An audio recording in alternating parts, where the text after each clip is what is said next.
Praise the lord. మన ప్రభువును ప్రియరక్షకుడైన యేసుక్రీస్తు నామములో మీ అందరికీ శుభాభివందనాలు తెలియజేస్తూ ఉన్నాను. ఈ దినము దేవుని వాక్యాన్ని నిమిత్తమై పరమగీతములు 8వ అధ్యాయము 6వ వచనాన్ని ధ్యానించుకుందాం. ప్రేమ మరణమంత బలమైనది, ఈర్ష్య పాతాళమంత కఠోరమైనది. ఈ మాటలు జ్ఞాని అయిన సొలొమోను రాస్తూ ఉన్నాడు. పరమగీతములు సొలొమోనుకు షోలోమితికి మధ్య ఉన్న ప్రేమ బంధాన్ని వ్యక్తపరుస్తూ, షొలొమోను దావీదు కుమారుడుగాను, అనగా దావీదు కుమారుడైన యేసుక్రీస్తు ప్రభువారికి సాదృశ్యంగాను, షోలోమితి సంఘమునకు సాదృశ్యంగాను గమనిస్తూ ఉన్నాం. ప్రియులారా, కేవలం షొలొమోను షోలోమితికి మధ్య ఉన్న ప్రేమ మాత్రమే కాదు, కానీ దేవునికి సంఘానికి నవవరుడుగా దేవుడు, నవవధువుగా సంఘము, ఇటువంటి ఆధ్యాత్మిక ఆలోచనతో పరమగీతాన్ని నేర్చుకొనబద్దులమై ఉన్నాం. అయితే ఇక్కడ రెండు విషయాలతో సరిపోల్చబడి చెప్పబడి ఉన్నవి. ఒకటి, ప్రేమ దేనితో పోల్చబడింది అనంటే బలము. ఎంత బలమైనది అనంటే మరణమంత బలమైనది. ఈర్ష్య పాతాళమంత కఠోరమైనది. ఈ రెండు కూడా ఎవరి గురించి చెప్తున్నాయి?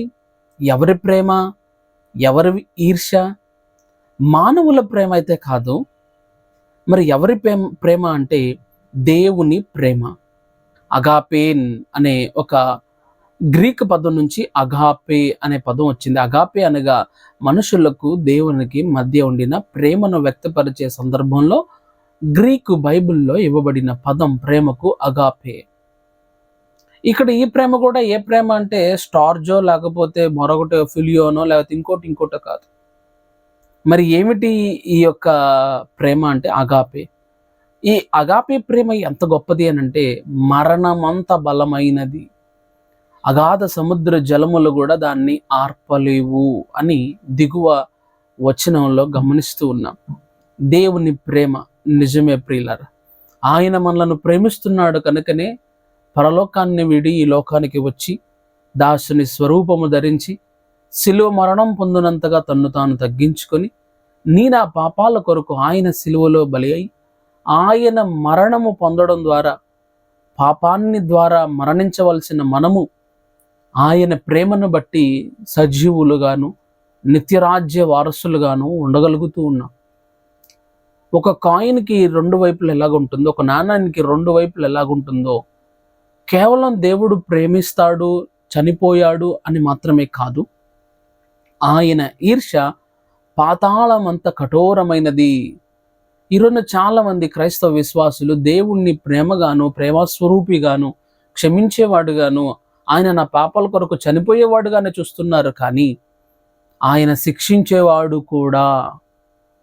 ఆయన యొక్క ఈర్ష్య ఎప్పుడు ఆయన ఈర్షించుకుంటాడు, లేదా ఎందుకు ఆయనకు ఈర్ష్య కలుగుతుంది అని అంటే, మన జీవితాల్లో, మన యొక్క బ్రతుకుల్లో నులివెచ్చని జీవితాన్ని మనం కలిగి ఉంటే ఖచ్చితంగా ఆయన యొక్క ఈర్ష్యను మనం పొందుకుంటాం. ప్రియులారా, నా జీవితంలో దేవుని ఈర్ష్య మనల్ని ఎక్కడికి ఈడుస్తుంది అని అంటే పాతాళానికి ఈడుస్తుంది.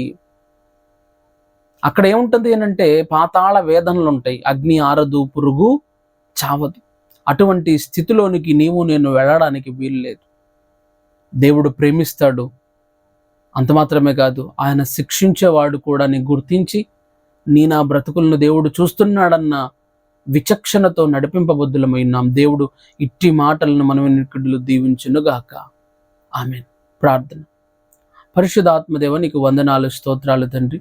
మా ప్రియులు ఎందరినీ మాటలు వింటున్నారో వారి జీవితాల అద్భుతాలను మీరు జరిగించి, ఆశ్చర్య కార్యములను మీరు అనుగ్రహించి, కేవలం ప్రేమ మాత్రమే కాదు, నీ నుండి నులివెచ్చని జీవితం ద్వారా ఉమ్మివేయబడక సరిచేసుకుంటూ నీకు ఇష్టమైన బిడ్డలుగా బ్రతక శక్తిని దయచేయమని యేసుక్రీస్తు నామమున అడిగి వేడుకుంటున్నాను తండ్రి. ఆమేన్. God bless you.